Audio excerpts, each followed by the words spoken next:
Bismillah, walhamdulillah, wassalatu wassalamu ala rasulillah, wa ala alihi wa sahbihi wa man walahu amma ba'd. Donc on continue dans le cours aujourd'hui 69 dans Manzumat al-Adab al-Shar'iyya avec les commentaires de Cheikh Salih al-Fawzan hafizahullah ta'ala, et on est en train d'expliquer maintenant le dernier sujet ou un des derniers sujets qui est abordé dans le chapitre qu'on était en train d'expliquer à propos de al-khamr, l'interdiction de l'alcool.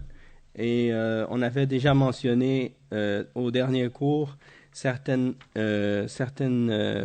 preuves au sujet de l'interdiction de l'alcool. Et là, le cheikh il va continuer.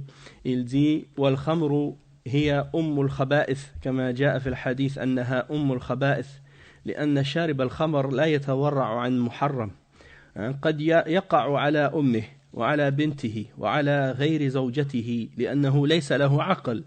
شارب الخمر قد يقتل النفوس التي حرمها الله لأنه لا عقل عنده. شارب الخمر قد يتكلم بالكلام القبيح كالكفر والشرك والسب والشتم لأنه ليس عنده عقل يحجزه عن هذه الأمور. شارب الخمر قد يبتلى بالإدمان فلا يصبر عنها فينفق أموالا طائلة في تحصيل الخمور وشراء الخمور فينفق أمواله ولا يصبر عنها فهي أم الخبائث كما وصفها النبي صلى الله عليه وسلم ولعن فيها 10 لعن شاربها ولعن عاصرها ومعتصرها وبائعها ومبتاعها وآكل ثمنها وحاملها والمحمولة إليه كل ذلك من أجل حماية المسلمين من هذه المادة الخبيثة.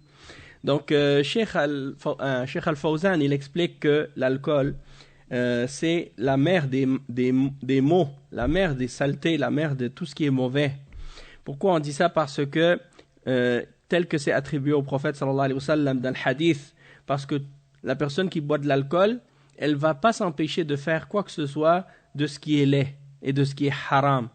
Elle peut même faire le zina avec sa propre mère, avec sa fille, ou bien avec autre que son épouse. Pourquoi? Parce qu'il n'a pas de raison au moment où il est ivre. Il ne réfléchit plus, il ne sait plus ce qu'il fait. Il n'a plus de conscience. Hein? Donc celui qui boit de l'alcool peut même tuer quelqu'un. Hein? Il tue une âme que Allah a rendue sacrée. Celui qui n'a pas de raison, hein, parce qu'il a bu de l'alcool, il peut même dire des paroles de kufr, des paroles de shirk. Il peut insulter, il peut maudire les gens, insulter les gens, dénigrer les gens et dire des paroles et des propos incorrects. Parce qu'il n'y a rien qui l'empêche de le faire. Il n'a plus de raison ou de conscience qui va le restreindre et le limiter et l'arrêter et l'empêcher de dire des choses ou de faire des choses qui sont mauvaises. Et de même que la personne qui boit de l'alcool peut devenir dépendante de l'alcool au point où elle ne peut plus s'en passer. Hein, elle devient ivre. Et puis à chaque fois qu'elle a de l'argent, la seule chose qu'elle fait, c'est d'acheter de l'alcool. Hein? Et des fois, même j'en ai connu dans le passé des voisins. On avait des voisins, c'était des ivrognes, des alcooliques. Et le pire, c'est quand c'est une femme qui est alcoolique et qu'elle a des enfants et que, subhanallah, elle achète de l'alcool au lieu d'acheter du lait et du pain pour ses enfants, hein, parce qu'elle a besoin toujours d'avoir de l'alcool. Et l'alcool, ça coûte cher. Hein? L'alcool, ça coûte cher. Donc, eux, ils dépensent tout leur argent là-dedans. Nasallallahu al-afiyah.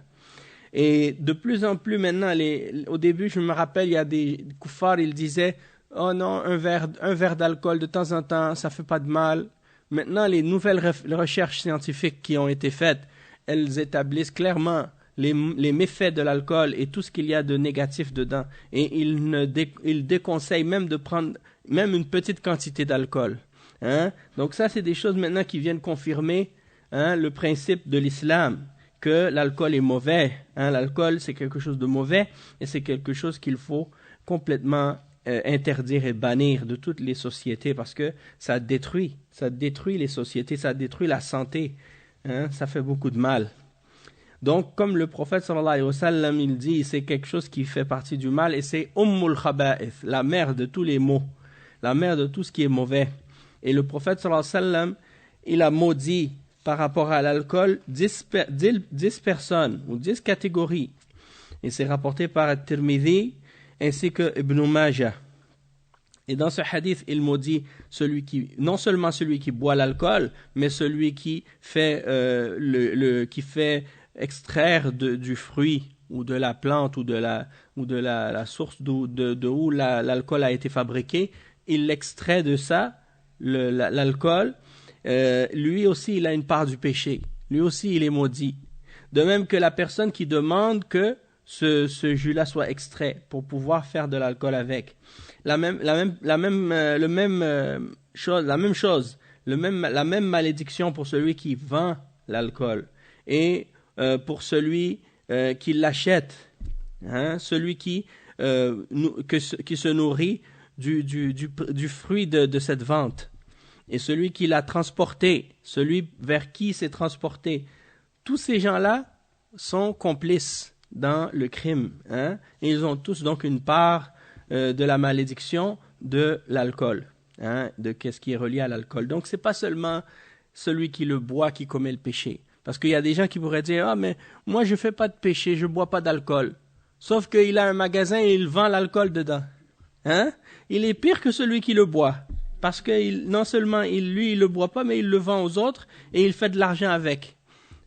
Donc il détruit la vie des gens, la santé des gens, et lui, comme ça, il dit « Moi je le bois pas. » C'est la même chose. Tu as une part du péché. Et Allah Azza wa Jal, il dit dans le Coran « Wa ta'awanu ala al-birri wa taqwa, wa la ta'awanu ala al-ithmi wa al-udwan » C'est-à-dire, ta'awan, c'est-à-dire le fait de s'entraider, de collaborer. On s'aide les uns les autres. Donc, ta'awan, Allah Azza wa Jal, il dit « Wa ta'awanu ala al-birri wa taqwa » Donc, tout ce qui est la piété, la bonté, et là-dedans, tu peux t'entraider avec les autres. Tu demandes leur aide et eux, ils t'aident dans le bien et dans tout ce qui est bon. Mais il dit « Wala ta'awanu ala al-ithmi wal-udwan » Al-ithm, c'est le péché et al-udwan, c'est la transgression, le fait de dépasser les limites. Donc, ne vous entraidez pas dans ça. D'accord? Donc, ça veut dire que le musulman, il ne peut pas être l'associé ou le complice de tout ce qui est haram. Et donc, ça, c'est un verset qui est important pour comprendre les principes de la religion musulmane et pour comprendre que c'est pas seulement celui qui tient le couteau qui est coupable, mais celui qui aide et qui collabore et qui coopère avec la personne qui commet le crime et qui vole ou qui tue ou qui vend de l'alcool ou qui vend de la drogue. Tous ces gens-là sont compris dans la malédiction et dans le mal et dans le péché. Ensuite, le Cheikh al-Mardawi, dans la Manzouma, il dit « Ala inna shurba al-khamri dhanbun mu'azzamun, yazilu sifat al-adami al-musaddadi » Donc, dans ce vers, Cheikh al-Mardawi dit « Le fait de boire de l'alcool, c'est un péché très grand, très grave. Et il fait en sorte que la personne qui le boit, elle perd les caractéristiques de l'être humain. Il devient comme un animal, en fait. Parce qu'il n'a plus de raison, il n'a plus de conscience lorsqu'il devient ivre. Et le Cheikh Al-Fawzan, il dit « Ala inna shurba al-khamri dhanbun mu'azzamun, la shakka fi dhalika min annahu min al-kaba'ir. Wallahu jalla wa ala hazzara minha. في قوله إنما يريد الشيطان أن يوقع بينكم العداوة والبغضاء في الخمر والميسر ويصدكم عن ذكر الله وعن الصلاة فهل أنتم منتهون؟ الخمر هي المسكر والميسر هي القمار حذر الله منهما وجعلهما قرينان في التحذير والنهي وأخبر أن الشيطان يريد أن يوقع بين العداوة والبغضاء بين المسلمين ومن أعظم الوسائل لذلك الخمر والميسر ثم قال الله سبحانه وتعالى فهل أنتم منتهون هذا حث أي انتهوا فاتركوا هاتين المادتين الخبيثتين الخمر والميسر وفي الآية التي قبلها يقول رجس من عمل الشيطان فاجتنبوه فقال رجس من عمل الشيطان ثم قال فاجتنبوه يعني ابتعدوا عنه لم يقل اتركوه بل قال أشد من ذلك قال اجتنبوه أي اتركوا الأسباب الموصلة إليه وابتعدوا عن جلساء السوء وشراب الخمور لأنكم إذا جالستموهم تخلقتم بأخلاقهم وقد كثرت الدعايات التي تدعو إلى الخمور خصوصا في الوقت الحاضر وتسميتها بأنها الشراب الروحي أو ما أشبه ذلك.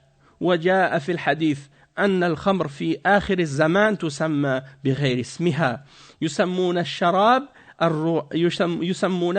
الشراب الروحي ويسمونها بأسماء مرغبة فيها، فهي من عمل الشيطان، والله جل وعلا أمر باجتنابها وبين أنها تورث العداوة والبغضاء، وأن الشيطان يتخذها وسيلة لنشر العداوة والبغضاء بين المسلمين. ثم قال فهل أنتم منتهون. Donc ici le cheikh il explique que déjà le cheikh al-Mardawi il dit, n'est-ce pas que le fait de boire de l'alcool c'est un péché extrêmement grave. Il n'y a pas de doute que ça fait partie des kaba'ir, ça fait partie des grands péchés. Et Allah Azza wa Jalla il a mis en garde contre l'alcool. Et il dit dans le verset 91 dans Surat Al-Ma'idah. Donc on va lire ensemble la traduction de ce verset-là. Il dit que c'est uniquement le shaitan qui veut jeter parmi vous, à travers l'alcool et les jeux de hasard, l'inimité et la haine. Al-Adawa, c'est l'animosité et la haine, et vous détournez d'invoquer Allah et vous détournez de la salat. Allez-vous donc y mettre fin? Allez-vous donc y mettre fin et cesser?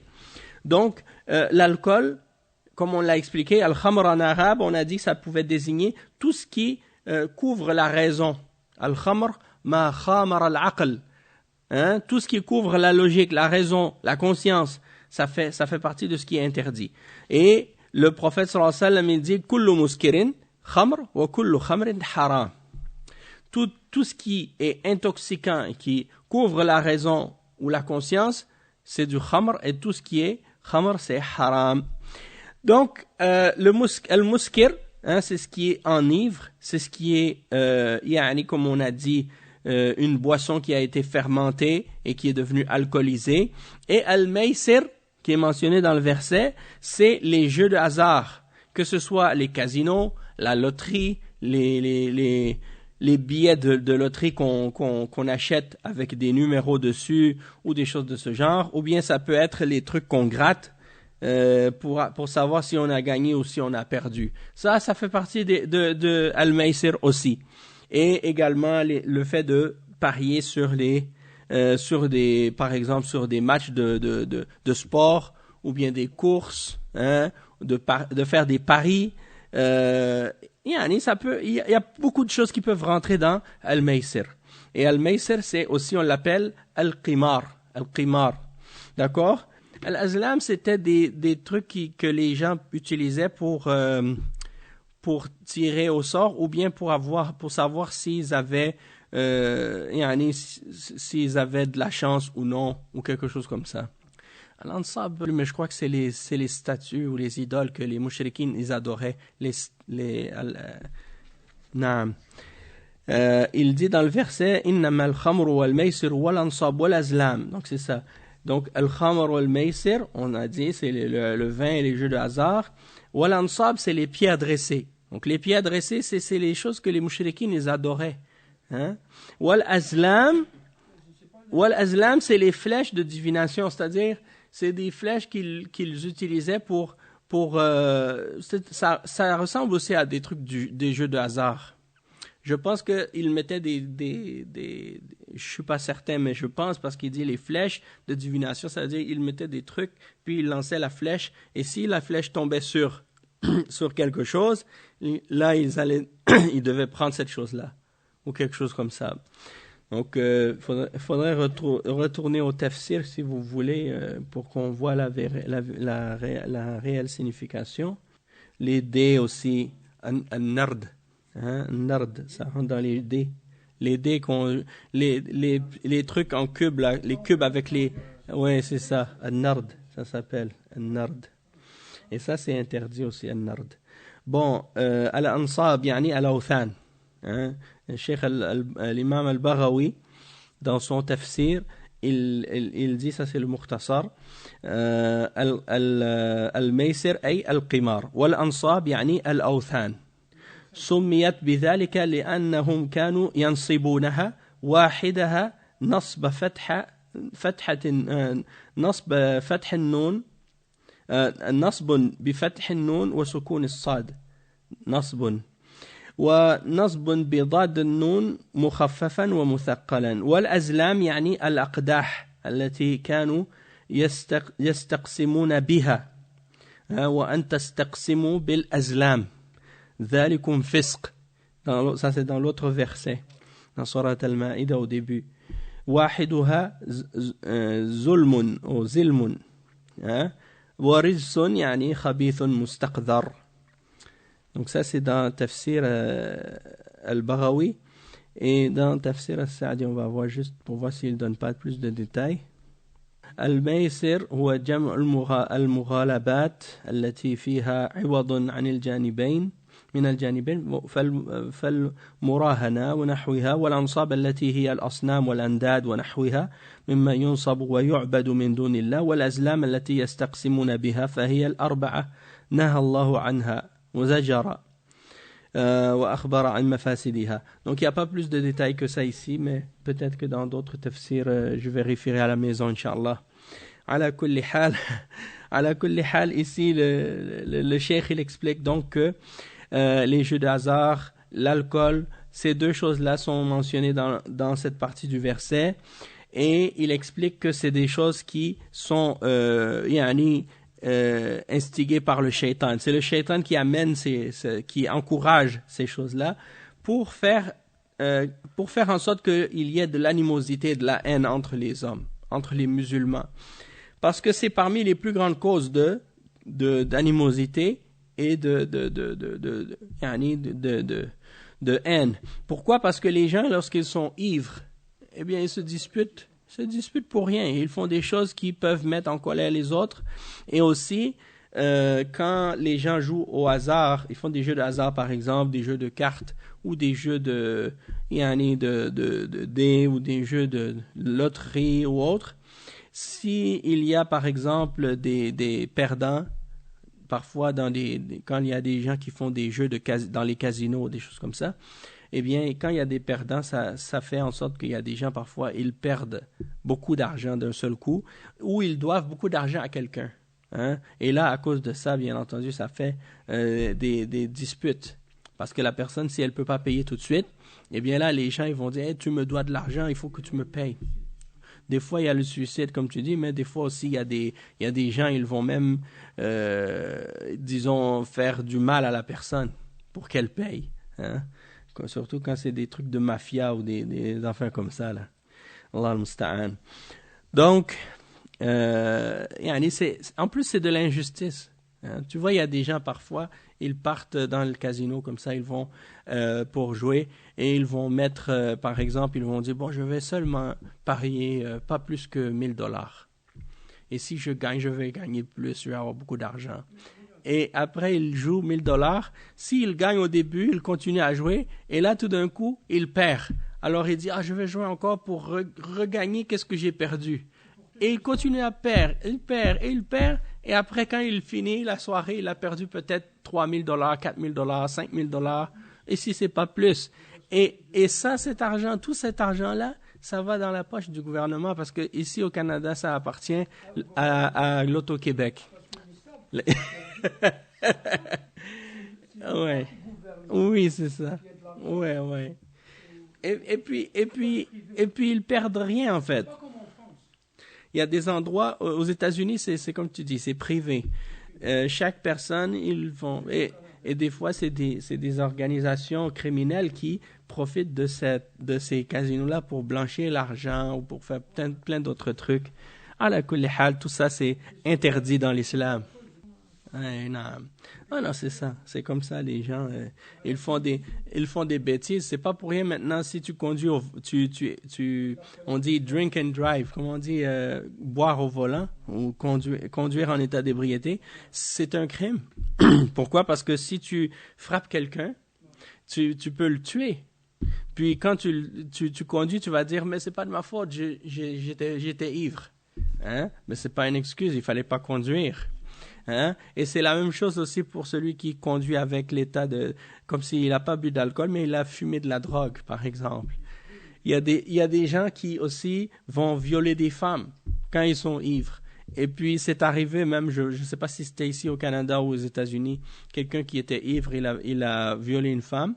Et puis après ça, il a dit j'étais ivre.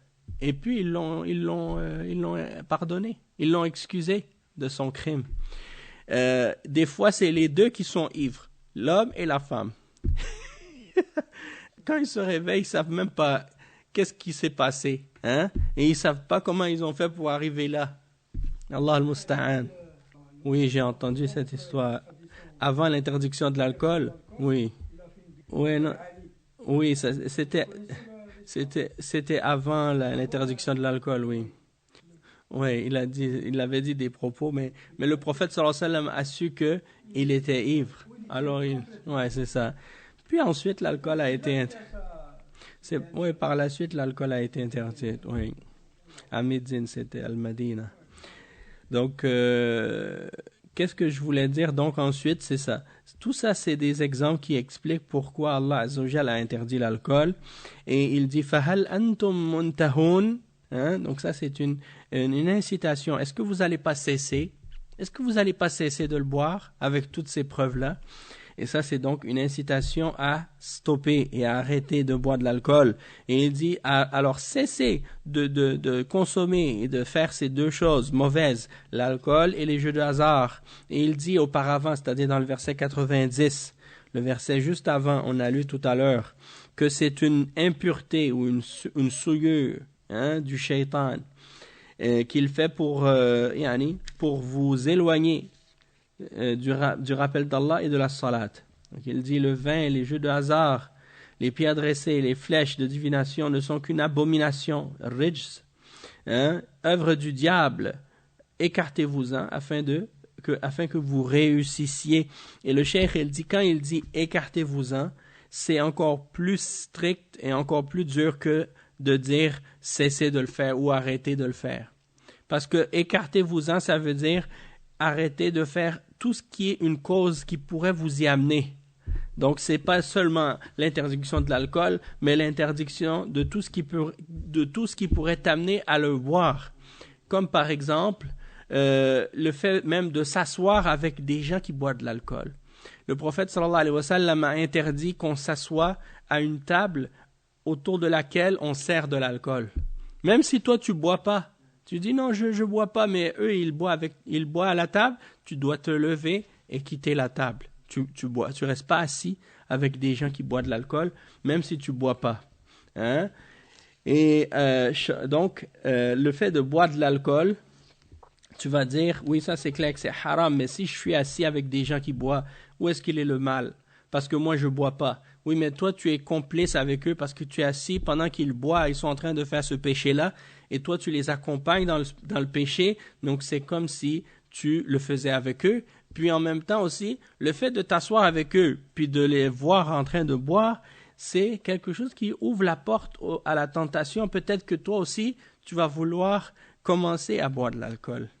Et il y a des gens qui ont vécu pendant des années avec des troubles d'alcoolisme et ils ont eu beaucoup de difficultés à s'abstenir de boire de l'alcool. Et quand ils vont dans des réunions pour dire qu'ils veulent cesser de boire de l'alcool, eh bien, une des choses qu'on leur dit, c'est écartez-vous des endroits où il y a l'alcool. Parce que ces choses-là pourraient, comme on dit, déclencher en eux le désir de vouloir recommencer à boire. Donc, tout ça pour dire que l'alcool, le fait de boire de l'alcool, c'est pas seulement interdit de le boire, mais même de s'asseoir avec ceux qui le boivent. Et il dit, il y a beaucoup de publicité ou d'incitation à notre époque pour inciter les gens à boire. On voit ça dans les émissions de télévision, on voit ça dans les publicités dans la rue. Comme si ils montrent toujours l'alcool comme si c'est quelque chose de qui rend heureux et que les gens sont contents et la fête. Hein? Et tu les vois, les gens, dans les fêtes, quand ils vont dans des fêtes et qu'ils boivent de l'alcool au début de la soirée, puis à la fin de la soirée, ils sont tous en train de vomir, hein? En train de vomir parce qu'ils ont trop bu, hein? Et c'est toxique, l'alcool. Donc, le foie, il renvoie ça parce qu'il dit non, moi, j'en peux plus de digérer l'alcool, là, c'est toxique, là, je renvoie tout. Et là, le corps, il vomit tout ce qu'il a absorbé auparavant. Hein? Donc, c'est pour dire, ces gens-là, ils essaient de faire croire que ça, c'est l'amusement, le plaisir, le bonheur. Et en réalité, c'est pas vrai. Mais aux États-Unis, c'est privé. Et dans beaucoup d'autres pays, même en Europe, les gens, ils peuvent avoir c'est privé, vendre de l'alcool. Il n'y a pas de... En tout cas, tout ça pour dire, dans tous les cas, que ce soit privé ou que ce soit pas privé, dans tous les cas, oui, c'est haram. Et nous, on le dit, hein, c'est haram. Et malheureusement, j'ai vu dans certains pays musulmans, ils vendent de l'alcool et du vin dans ces pays-là. Et j'ai vu même dans certains pays musulmans, à l'aéroport, ils font la publicité, ils font comment on dit, la promotion des vins qui sont produits dans le pays, hein? Parce que souvent, c'était les Français qui ont commencé à planter les vignes pour faire du vin, hein, dans ces pays-là. Puis quand ils sont partis, il y en a ils ont laissé les vignes et il y en a qui ont continué à le produire. Puis là, ils font du vin maintenant, hein. Ils disent, ouais, goûtez à notre vin. Allah al-Musta'an. Donc, c'est pour dire comment certains pays musulmans, malheureusement, ils ont eu la fitna. Et que Allah Azza wa Jal, on demande toujours à Allah que Allah Azza wa Jal débarrasse les pays musulmans de cette impureté-là, de cette saleté et de tout ce qui a rapport avec ces choses haram. Et que Allah guide les dirigeants musulmans dans les pays musulmans à implémenter les règles de l'islam et les principes de la charia de l'islam pour protéger la population et pour protéger les musulmans en général contre ces choses nocives. Naam. Et ensuite, le cheikh, il dit, aujourd'hui même, il y a quelque chose qui se passe, comme le cheikh, il dit, les gens, ils prennent de l'alcool, ou bien ils nomment l'alcool par autre que son nom. Et ça, c'est quelque chose que le prophète sallallahu alayhi wa sallam avait dit. Il dit, il va venir une époque où les gens vont boire de l'alcool, ils vont l'appeler par autre que son nom. Hein? Et il dit, par exemple, le terme spiritueux, aujourd'hui, ils l'ont traduit du français. Spiritueux, en arabe, ils l'ont appelé sharab ar-ruhi. Sharab ar-ruhi, ça veut dire les spiritueux. Hein? C'est comme ça qu'ils l'ont traduit. Et spiritueux, ça veut dire quoi? Spiritueux, si on regarde la définition, je sais, d'ailleurs, même en français, je ne sais pas pourquoi ils l'ont appelé comme ça, mais j'ai une petite idée. Oui, à cause de spirituel. Bon, il y a cette définition-là, comme si les prêtres qui boivent du vin pendant l'Eucharistie, ils disent que le sang le vin est transformé en le sang de Jésus et le pain est transformé en sa chair. Et ça, c'est qu'est-ce qu'ils appellent l'Eucharistie. Hein? Ils disent que c'est un des mystères de la religion. Parce qu'ils croient que il devient vraiment le sang, réellement. Hein? Ouais, non, c'est Allah Mustaan. Donc, pourquoi on l'appelle spiritueux? On va voir s'il y a une explication étymologique. Attends, on va voir. Non, je ne crois pas que c'est à cause de ça. Je pense que ça peut avoir un lien avec ça, mais je pense qu'il peut y avoir aussi une autre explication. Et attendez, je vais voir. Donc, qui contient un principe chimique subtil, volatif, qui contient l'esprit de vin, ou l'alcool en général, qui est agité en effervescence, partie subtile, les boissons spiritueuses, maisons spiritueuses. Attends, on va voir l'étymologie. Ouais, contenant des esprits animaux. Donc ça, c'est une des explications. Hein? Étymologie historique, spiritueux, qui contient des esprits animaux. Donc peut-être que c'est une des explications. Mais sinon, on disait d'une personne, quand il disait d'une personne qu'elle était spirituelle, lorsqu'elle était, comment on pourrait dire, qui est de l'ordre de l'esprit, considérée comme distincte de la matière, et aussi, bon, il y a plusieurs définitions là. Qu'est-ce qu'il va se passer? Ouais. En fait, c'est pour montrer comment l'alcool est pire que la mère des mots, comme on disait tout à l'heure. Hein, c'est comme... Non, c'est une histoire que les gens racontent. Mais c'est juste pour donner un exemple.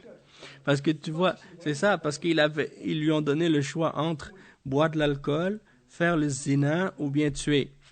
Et lui, il a dit non, je ne veux pas tuer, je ne veux pas faire le zina. Donc, il a pris de l'alcool. Puis une fois qu'il était devenu ivre, il a fait le zina et il a tué. Allah al-Musta'an. C'est ça. Donc, pour revenir au terme spirituel, là, il y a, parmi les définitions de spirituel, ils disent qu'il y a de l'esprit, de la finesse dans sa manière de manier les idées. Ça, c'est une définition. Puis une autre définition, c'est qui manifeste du piquant, qui amuse et qui fait rire. Donc, ça, c'est certaines explications ou certaines définitions du terme, mais j'imagine que peut-être que spiritueux, ça vient de là. Parce que lorsque des gens buvaient de l'alcool, ils devenaient piquants et drôles, ou bien ils devenaient amusants, et peut-être que ça vient de là. Wallahu a'lam. Ala kulli hal, ça fait partie des exemples, mais sinon, on sait qu'aujourd'hui, ils appellent l'alcool par toutes sortes d'autres noms.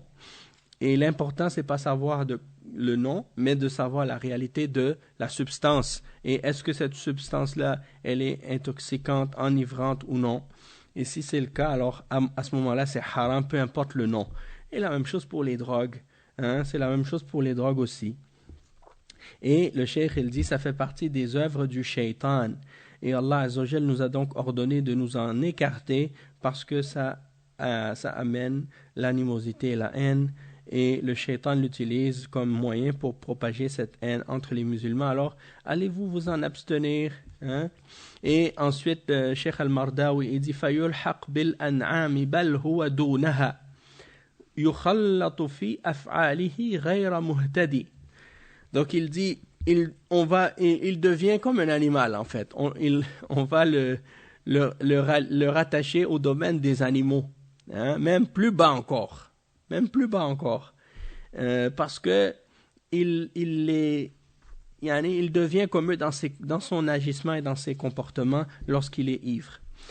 Et Allah al-Musta'an, le Cheikh Al-Fawzan, il dit Al-Khamru tulhaqu sharibuha bil-an'am wal-baha'im bal yakunu dunaha لأن البهائم تعرف مصالحها وهي يصبح لا يعرف مصالحه فهو أحط من البهائم لأن البهائم غير مكلفة وهذا مكلف بالعبادات والطاعات فهو أحط من البهائم إذا شرب الخمر وسكر صار أحط من البهائم يفعل أفعالا لا تفعلها البهائم. Donc c'est ça le cheikh il dit, quand quelqu'un il est ivre, il va faire des choses que même les animaux vont pas faire.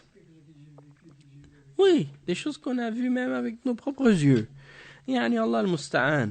Et le cheikh il dit que l'animal, lui, il sait où est-ce qu'il est le bien pour lui. Et il suit son instinct et il fait qu'est-ce qui est bon pour lui. Tandis que la personne, l'être humain, lorsqu'il est ivre, il va faire des choses, même un être humain, un animal va pas faire.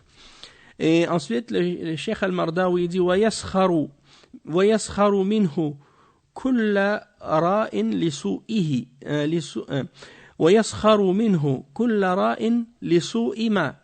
Attendez, je vais enlever ça parce que j'ai l'impression que je vois pas bien avec. وَيَسْخَرُ مِنْهُ كُلَّ رَاءٍ لِسُوءِ مَا يُعَايِنُ من تخليطه والتبدد يزيل الحياء عنه ويذهب بالغنى ويوقع في الفحشاء وقتل المعربد. Donc, يعني, la personne qui c'est ça. Yani, Allah al-Musta'an. Comme si la personne qui est ivre, il donne des exemples ici de choses qu'elle fait et qu'elle va même yani, faire des choses, elle perd, parce qu'elle a plus de conscience, donc elle perd la gêne, elle a plus de gêne, et elle va faire les turpitudes. Et Cheikh Al-Fawzan il explique ici un peu, il dit وَكَذَلِكَ يُعَرِّضُ الْإِنسَانُ لِلسُّخْرِيَةِ بِهِ. Si il devient ivre, les gens vont se moquer de lui. Les gens vont se moquer de lui, pourquoi? Parce que il va faire des choses ridicules quand il est ivre. فَإِذَا شَرِبَ وسكر صار أضحوكة للناس لما يصدر عنه من الأقوال والأفعال الشنيعة. Donc il va devenir la risée des gens quand il devient ivre, parce qu'il va faire des choses, il va dire des choses qui sont laides, et il va faire des actions qui sont laides. ويتعرى ويتجرد من الثياب ويتلطخ بالنجاسة لأنه لا يعرف شيئا ليس له إدراك. Donc le cheikh il dit, peut-être il va même enlever ses vêtements, il va même yani, se souiller avec des impuretés, il va uriner sur lui, yani, il sait rien, il est pas conscient, il dit بل أشد من ذلك يقع في الفواحش وربما يفعل الفواحش في محارمه أو قتل النفوس البريئة أو يتلف الأموال أو غير ذلك من المفاسد لأنه ليس له عقل يحجزه. Donc il dit le cheikh, la personne quand elle est ivre, elle va faire des turpitudes, elle va faire n'importe quoi, et même avec ses proches, elle va faire, peut-être avec sa mère ou avec sa fille ou bien avec ses proches, il va faire des fawahish, la turpitude. Il va même peut-être tuer quelqu'un, il va gaspiller son argent. Il y a des exemples que j'ai entendus comme ça. Ils ont mis dans les journaux une fois quelqu'un qui était allé dans un bar. Et puis, il a donné comme un tip pour la serveuse, je pense, $10,000 de tips. Comme pour boire. $10,000. Et après, je ne sais pas si le lendemain, il a réalisé qu'est-ce qu'il avait fait. Puis là, mais c'est trop tard, il a donné. Non, mais en tout cas, Allah, il pardonne tous les péchés. Inna Allah yaghfiru dhunuba jami'a. Donc il n'y a pas de doute que la personne, si elle s'est repentie, Allah il va lui pardonner. Non. Oui, vérifie. Et le cheikh il dit donc la personne elle fait toutes ces choses-là ridicules et absurdes et mauvaises parce qu'elle ne réfléchit pas. C'est pourquoi c'est interdit en islam l'alcool. Ensuite, Cheikh Al-Fawzan il dit وهذه من المفاسد التي تحصل بشرب الخمر أنه يذهب بالحياء فالسكير لا يستحي والنبي صلى الله عليه وسلم يقول الحياء من الإيمان ويقول إن الحياء لا يأتي إلا بخير ويقول الحياء شعبة من الإيمان شعبة من شعب الإيمان ويقول صلى الله عليه وسلم إذا لم تستحي فاصنع ما شئت فالحياء حاجز يحجز الإنسان عما لا يليق فإذا سكر فإذا سكر هذا الإنسان زال عنه الحياء وهذه جريمة. والثانية أنه يفسد الأموال ويذهب الغنى لأن شاربها يشتريها بأي ثمن فإذا ابتلي بالإدمان فلا يصبر عنها.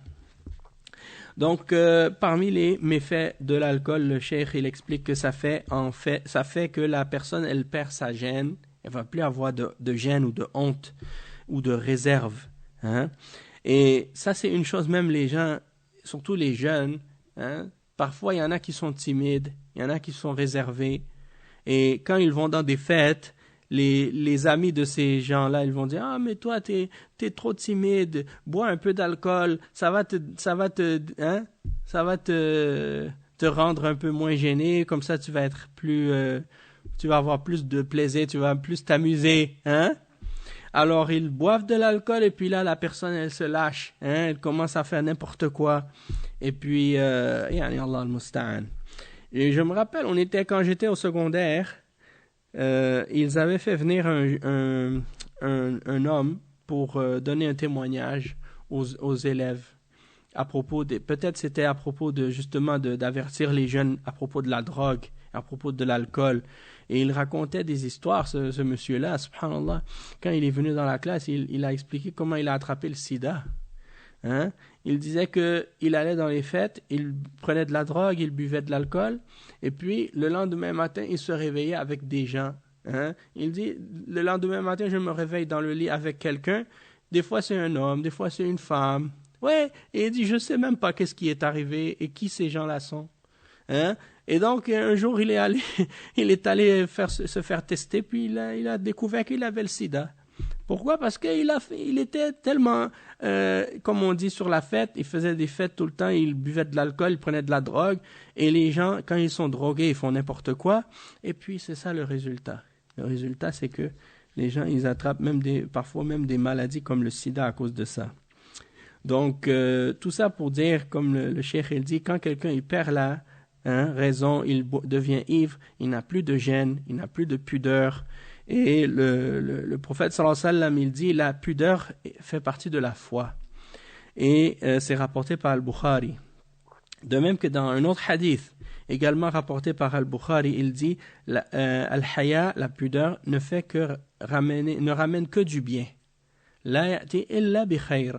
Et il dit aussi dans un autre hadith que la pudeur, c'est une des branches parmi les branches de la foi. Ça aussi, c'est rapporté par Al-Bukhari.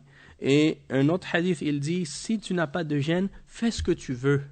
Hein? Et ça aussi, c'est rapporté par Al-Bukhari. Donc, la pudeur, la gêne, c'est des choses qui font partie de la foi, et c'est une barrière qui empêche la personne de faire ce qui n'est pas convenable. Mais lorsque la personne devient ivre, eh bien, elle va se permettre de faire n'importe quoi parce qu'elle a perdu la pudeur, la timidité, la gêne. Et donc, ça, c'est un crime. Et deuxièmement, on sait, comme on a dit tout à l'heure, elle va gaspiller ses biens et elle peut même perdre toute sa richesse si elle était riche auparavant. Et il dit, donc la personne qui est accro, elle va acheter l'alcool ou la drogue à n'importe quel prix. Hein?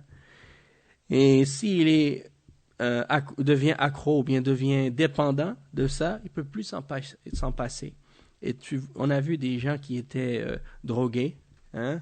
Que ce soit peu importe la drogue, il y en a qui deviennent tellement accros, ils vendent tout, hein, pour avoir de la drogue. Hein? Et en tout cas, j'avais vu un reportage qui avait été fait sur le crack. Il y avait une drogue qui s'appelait crack. Dans les années 90, c'était très très populaire cette drogue-là. Et il explique que l'origine du crack, si je ne me trompe pas, c'était à la base de la cocaïne. Mais c'est comme s'ils l'ont concentré. Ils ont enlevé tout ce qui était extra dedans pour le rendre dans sa forme la plus pure. Ils l'appellent freebase. Ça veut dire, ils ont enlevé tout le surplus, ça devient juste la substance qui devient comme des cristaux. Ils brûlent ça, puis ils fument ça. Et ça crée une dépendance automatique presque. Et c'est extrêmement puissant. Donc quand les gens ils prennent ça, étant donné que ça se vendait par des petites quantités, ils le vendaient pas cher. Tous les pauvres et les gens, même des gens, tu vois, des gens des mères de famille, des pères de famille, des gens, hein, parce que les koufars, ils ont toujours des problèmes et des soucis. Et ils cherchent à s'enfuir de la réalité. Alors, qu'est-ce qu'ils font? Ils prennent de l'alcool, prennent de la drogue. Ils pensent qu'en prenant ces choses-là, ils vont oublier leurs problèmes. Ils vont noyer. Ils disent, on veut noyer nos problèmes. Le mal qui est là-dedans, c'est de l'illusion, en fait. Parce que peut-être tu vas oublier tes problèmes pendant quelque temps, mais quand tu te réveilles, tes problèmes sont doublés maintenant. Hein? Oui, et tu dois en prendre plus encore pour oublier. Et une des choses qui est réelle à propos de la drogue, c'est que, et ça c'est des gens qui ont fait des témoignages là-dessus, et ils ont dit que lorsqu'ils commencent à en prendre, la première fois, les effets, c'est très puissant. Là, ça les fait monter haut. Et au fur et à mesure qu'ils commencent à en prendre, l'effet commence à diminuer. Donc, ils essaient toujours de retrouver les premières expériences qu'ils ont eues quand c'était très très fort au début, mais ça revient jamais. Alors c'est ça. Alors, ils cherchent d'autres drogues plus puissantes encore par la suite pour essayer de revenir à ce niveau-là qu'ils ont eu au début. Hein? Et il faut comprendre une chose aussi, c'est que une part de ces drogues-là, c'est transmis par les il y a des neurotransmetteurs dans le cerveau qui, avec des connexions, il y a qu'est-ce qu'on appelle la dopamine, qui est créée par notre corps, qui fait partie de qu'est-ce que qu'on produit nous-mêmes, les êtres humains. C'est Allah Azza wa Jalla qui a créé ça. Et ils disent que c'est ça qui nous fait ressentir le plaisir. Et quand on mange quelque chose qui est sucré ou quand on fait quelque chose qui est plaisant, ça produit en nous de la dopamine. C'est ce qui nous donne la sensation de plaisir et en tout cas, de bien-être. D'accord? Eh bien, c'est ça qui est drôle, c'est que quand les gens prennent cette drogue-là, c'est comme si ça leur donne des boosts là, des grosses doses de cette dopamine-là. Ça augmente beaucoup plus. C'est parce que c'est beaucoup plus puissant et beaucoup plus concentré. Et c'est ce qui les fait monter dans cet état-là. Et il y en a d'autres qui prennent d'autres drogues qui sont hallucinogènes et comme s'ils veulent expérimenter d'autres trucs. Ouais. Ala kulli hal, yani, tout ça pour dire que ces choses-là, c'est des choses qui amènent du mal et que Allah Azza wa Jalla a interdites justement pour protéger l'être humain. Et comme on avait expliqué dans la khutbah même il y a 2 semaines, je pense, à propos de l'alcool, que Allah Azza wa Jalla, il nous a donné la raison et il nous a ordonné de la préserver, de la protéger.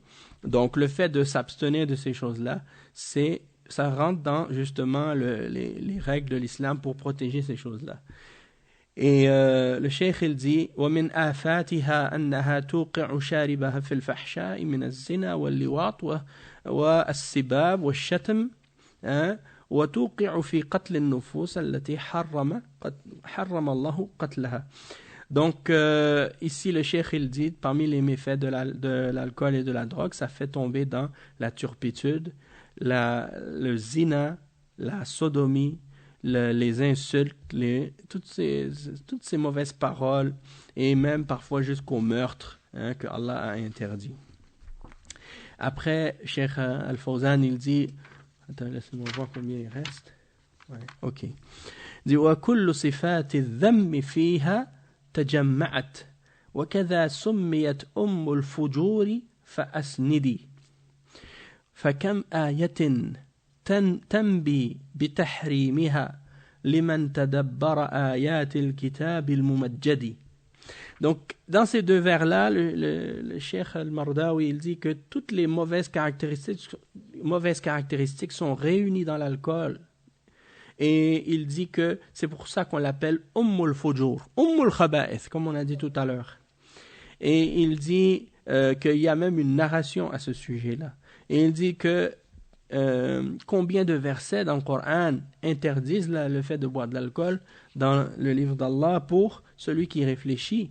Et Cheikh Al-Fawzan, il explique ça, puis nous, on va s'arrêter après à cet endroit-là. Le Cheikh, il dit وَكُلُّ الصِّفَاتِ الذَّمِّ فِيهَا تَجَمَّعَتْ يعني كل الصفات الذم تجمعت في الخمر ولهذا سماها النبي صلى الله عليه وسلم أم الخبائث أم الفجور يعني أم الخبائث والفجور هي الخروج عن طاعة الله الخروج عن العقل والخروج عن الإنسانية. والآيات التي جاءت في تحريم الخمر أولا في البقرة يسألونك عن الخمر والميسر، والثانية في النساء يا أيها الذين آمنوا لا تقربوا الصلاة وأنتم سكارى حتى تعلموا ما تقولون. وفي سورة المائدة وهي قوله تعالى يا أيها الذين آمنوا إنما الخمر والميسر والأنصاب والأزلام رجس من عمل الشيطان فاجتنبوه لعلكم تفلحون. والرابعة في سورة النحل وهي قوله تعالى ومن ثمرات النخيل والأعناب تتخذون منه سكرا ورزقا حسنا إن في ذلك لآيات لقوم يعقلون. فوصف الرزق بأنه حسن تنبيها على سوء الخمر. Donc ici le cheikh il explique que premièrement on a dit tous les mots sont réunis dans l'alcool, c'est pour ça qu'on l'appelle Ummul Khaba'ith, la mère de toutes les saletés, de toutes les impuretés. Il dit ici Al-Khuruj an ta'atillah, le fait de sortir de Al-Fujur, ça veut dire sortir de l'obéissance d'Allah Azza wa Jal, sortir de la raison, sortir de qu'est-ce qui est l'humanité ou de l'être humain. Donc quand tu bois de l'alcool, tu quittes ta raison, tu quittes ce qui te fait humain.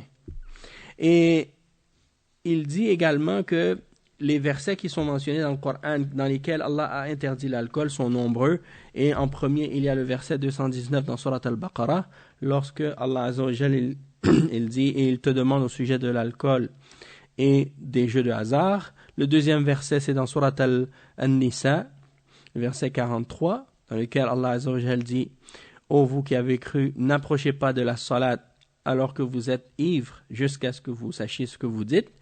Et le troisième verset, c'est dans Surat Al-Ma'ida, le verset 90, qu'on a lu tout à l'heure, ô vous qui avez cru, l'alcool et les jeux de hasard et les pierres dressées et les flèches divinisées sont des impuretés, des souillures qui sont l'œuvre du shaitan, alors écartez-vous-en pour que vous puissiez avoir le succès. Et la quatrième verset, il dit, c'est dans Surat Al-Nahl, verset dans Surat Al-Nahl, et il cite verset 67. C'est un verset effectivement où il y a la mention de l'alcool, mais c'est pas un verset que les ulama citent souvent. Toutefois, il dit dans ce verset ce qui signifie des fruits de palmiers et des vignes, vous retirez une boisson enivrante et un aliment excellent. Il y a vraiment là un signe pour les gens qui raisonnent. Donc ça veut dire que dans les fruits qu'on trouve dans les palmiers et dans les vignes, il y a quelque chose duquel les gens font des boissons enivrantes, et il dit wa rizqan hasana, ainsi qu'une bonne subsistance, une bonne nourriture.